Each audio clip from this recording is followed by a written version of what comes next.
Well, the weekend is here, and the Dodgers are in the loo. Hi, everybody. I'm Jim Rodriguez, and welcome to another edition of Dodgers Latest. Of course, hit me up right there on Instagram and on X at JRodShow. It's your daily dose of Dodger baseball right here on our YouTube channel. And yeah, the Dodgers ended up getting a split with the New York Mets. Boy, those 4 games, they look like a playoff series. It looked like a hard-fought series, and hopefully it's a preview of things to come in that rematch of the National League Championship Series between the Dodgers and the Mets. Dodgers end up winning yesterday 6-5, and a big win because they were down in that game 4-0 and 5-3. Ended up getting 3 runs in the bottom of the 8th inning to snatch victory from the jaws of defeat. And the big story in that, Michael Conforto. Where have you been, my friend? He snapped. Look at that stat. He was 0 for 30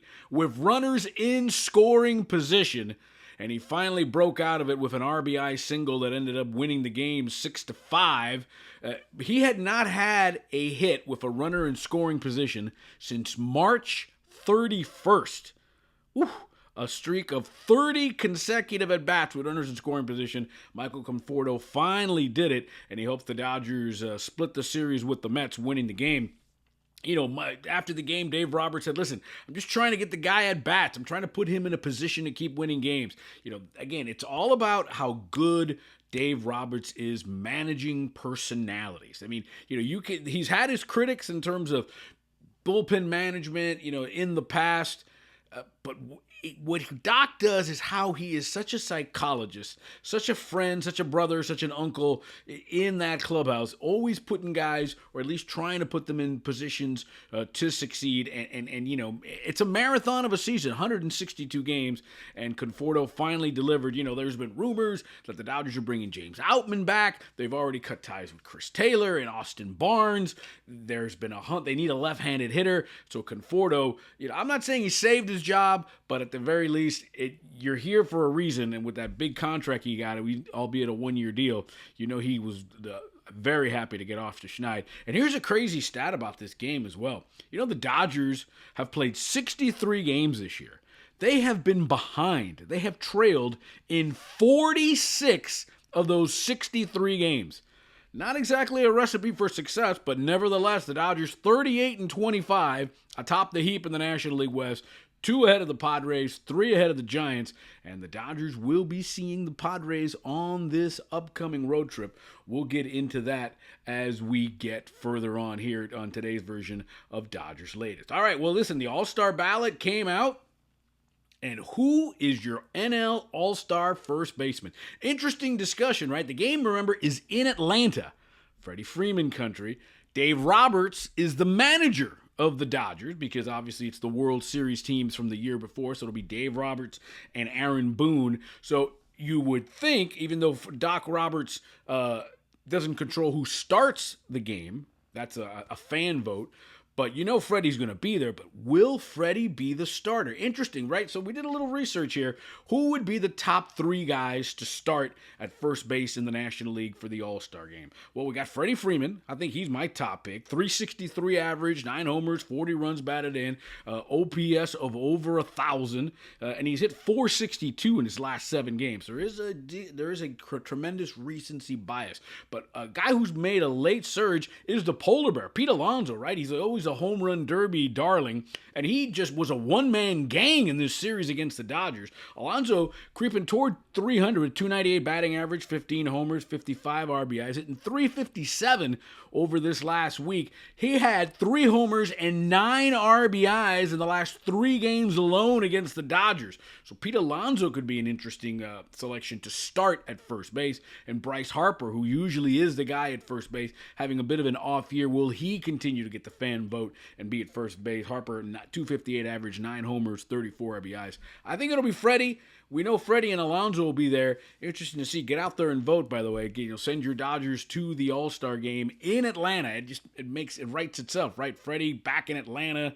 He's the favorite son out there to try to be the starter in the National League in his old stomping ground. Speaking of old stomping grounds, how about this information that's going out there? Walker Buehler to come back to the Dodgers, well, it may not happen tomorrow. It may not happen a month from now, but something to keep in your back pocket. Remember, Buehler, longtime Dodger, 18 postseason starts as a Dodger. His one relief appearance, we all know, getting the last out of the World Series last year at Yankee Stadium.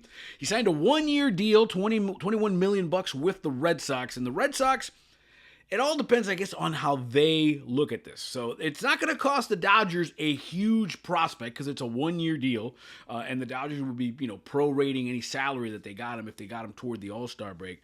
Boston 30-34, so they're 9.5 games behind the Yankees for the division. I'm not saying it's over, but that's a long way. You got to hop over three other teams to get there. They are the last third wild card. So they are the third wild card right now, a half a game ahead of Texas. So they're not out of it, and they probably won't be out of it toward the stretch. So the question is, will the Red Sox be sellers or buyers down the stretch? And with the Dodgers having their slew of starting pitching problems, if Tyler Glasnow can't bounce back, if Blake Snell can't bounce back, Roki Sasaki, or just maybe you want to stockpile another pitcher with tremendous postseason experience, I would be all for a Walker Buehler return to the Dodgers for the stretch run in August and September. The guy's been there. The guy's done it. He has seen it all. Won 2 World Series with the Dodgers in 20 and 24. And again, this guy started a wild card game, an elimination game. There is ice in those veins. Walker Buehler, yeesh, back in L.A., sign me up for that. All right, we talked about start of a 6-game road trip. Dodgers in St. Louis, the surprising St. Louis Cardinals. And you got 2 of the tentpole teams in the National League. The Cardinals, 11 World Series championships. That is the most in the National League and second most all time in Major League Baseball. Dodgers and Giants have the second most championships in the National League with 8. But the Cardinals and Dodgers have a rich postseason history. We all remember Jack Clark. Remember the Dodgers going up and beating them in St. Louis in 2004 and 2009 as well. So you just got to wonder, these 2 great organizations, these 2 great fan bases, I love it when the Dodgers and Cardinals get together. It always brings back memories. Jack Buck, Vince Scully, Ozzie Smith, Tom Niedenfuer. Maybe they're not the greatest memories. Manny Ramirez being a one-man gang against the Cardinals in the division series.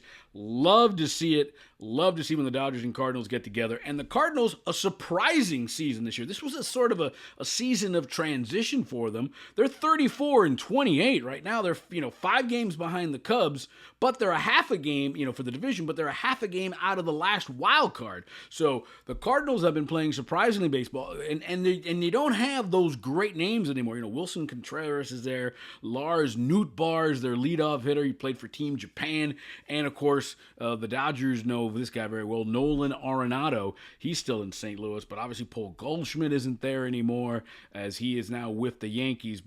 And, of course, anytime you see Arenado, hey, trade, Dodgers, SoCal, maybe come back. Max Muncy's playing well. Always intrigue when the Dodgers see Nolan Arenado, and it's always great when the Dodgers and Cardinals get together. Start of a 6-game road trip, 3 in St. Louis. Let's break down the pitching matchup real quick for you. Justin Robleski will make the start today for the Dodgers, 1-1, ERA of 8. He did beat the A's his last time out on May 15th. It's his second start of the season. He'll face Sonny Gray with 6-1, ERA at 3.65. Gray pitched a gem his last time out against the Rangers on May 31st. 7 innings, no earned runs, 10 strikeouts in that game. Saturday, it's Yoshinobu Yamamoto. He goes back out there with his 2.39 ERA. He'll face Eric Fetty. And then Sunday, TBD versus TBD. Don't know who the Dodgers will go. Will it be a Dustin May game? Will it be another bullpen game? Because after this series in St. Louis, the Dodgers will then go back to the West Coast, but will go to San Diego for the first time. They will see the Padres. It will be hot. Monday, Tuesday, and Wednesday in San Diego, and the Dodgers return home next Friday, a week from today, to take on the San Francisco Giants. Things are heating up in the National League and in Major League Baseball. Happy you're with us here on Dodgers Latest. We're here for you for all your news and notes. Hit me up on Instagram and X at JRodShow. And of course, please like, subscribe, comment here on our Dodgers Latest YouTube channel. I'm Jim Rodriguez, and remember, it's always time for Dodger Baseball.